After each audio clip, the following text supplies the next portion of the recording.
আচ্ছা যাক, এগুলো বাতি হয় নাই, কিছুদিন পর নেওয়া যাবে, বাতি হইতে হবে।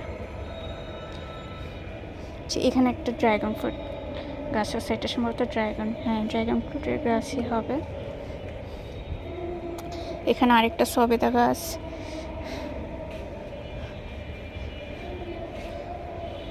তারপর এই ফুল গাছটা আমার কাছে অনেক ভালো লাগে, যখন এই যে সুন্দর ফুল ফুটে।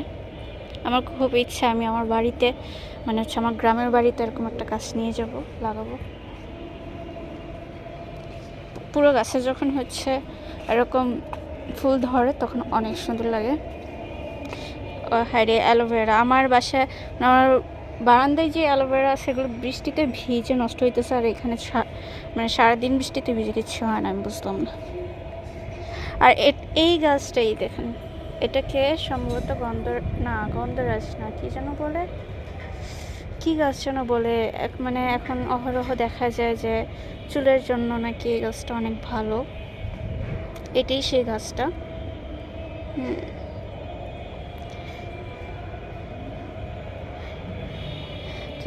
তো আমার মনে হয় এটাই সেটা কিনা আপনারা জানলে অবশ্যই কমেন্ট করবেন। আর এটা তো অনেকেই চিনবেন না, এটা কি গাছ, এটা হচ্ছে থাইপাতা গাছ। এই হচ্ছে গাছ, আমাদের ছাদে তেমন গাছ নাই।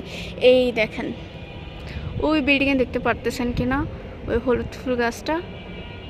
আমার ফোনের ক্যামেরা ভালো না দেখে এতটা বোঝা যায় না, কিন্তু অনেক সুন্দর লাগে। আমার খুব ইচ্ছা আমি আমার দেশের বাড়িতে নিয়ে একটা লাগাবো।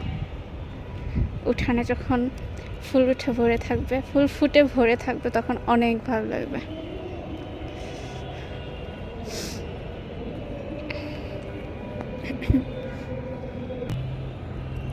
বৃষ্টি এখন কেন জানি এত ঝিরিঝিরি বৃষ্টি হয়, মানে প্রতিদিন বৃষ্টি হয়, আসে না যাচ্ছে, ধুমসে বৃষ্টি নামলো, নেমে যাচ্ছে, শেষ হয়ে গেলে এমন না। বা ধুমসে বৃষ্টি নামলে একদিন ভিজলেও হয়তো, খুবই ইচ্ছে করে বৃষ্টিতে ভিজার জন্য, কিন্তু এরকম বৃষ্টিতে তো ভিজে লাভ নাই, না শরীর ভিজে না শরীর শুকনো থাকে, এমন একটা অবস্থা। আর মানুষও আল্লাহ আর বৃষ্টিতে ভিজে হচ্ছে। এখন মানুষ অনেক কমে গেছে, আপনাদেরকে যখন দেখাইছে তাও তখন হচ্ছে কিছু ছিল, এখন তাও নাই। এখন মানুষ হচ্ছে কিছু দেখা যেতেছে আসতেছে, আর কিছু চলে যেতেছে, মানে চলেই গেছে এরকম। যাই হোক, আমি চলে যাই, এই বৃষ্টিতে ভিজে কোনো লাভ নাই, উল্টা আরও জ্বর আসবে। তো সবাই ভালো থাকবেন, সুস্থ থাকবেন, আমার জন্য